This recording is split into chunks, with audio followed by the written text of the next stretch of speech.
BJP ದರ ಧರಣಿಗೆ count down. Freedom ಪಾರ್ಕ್ನಲ್ಲಿ ಸ್ಥಳ ಪರಿಶೀಲಿಸಿದ ವಿಜಯೇಂದ್ರ. ಏಪ್ರಿಲ್ 9ಕ್ಕೆ ರಾಜ್ಯಾಧ್ಯಕ್ಷ ಸ್ಥಾನಕ್ಕೆ ಮುಹೂರ್ತ ಫಿಕ್ಸ್.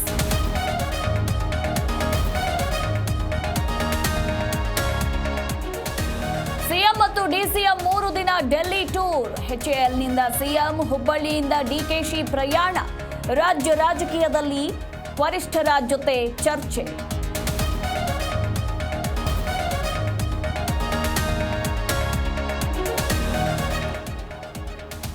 ರಾಜೇಂದ್ರ ಹತ್ಯೆ ಸಂಚು ತನಿಖಾ ತಂಡವೇ ಬದಲು. ಮಧುಗಿರಿ ಡಿವೈಎಸ್ಪಿ ಬದಲು ರಾಮನಗರ ಡಿವೈಎಸ್ಪಿಗೆ ಹೊಣೆ. ತನಿಖಾಧಿಕಾರಿಗಳ ಬದಲಾವಣೆ ಹೆಚ್ಚಿದ ಕುತೂಹಲ.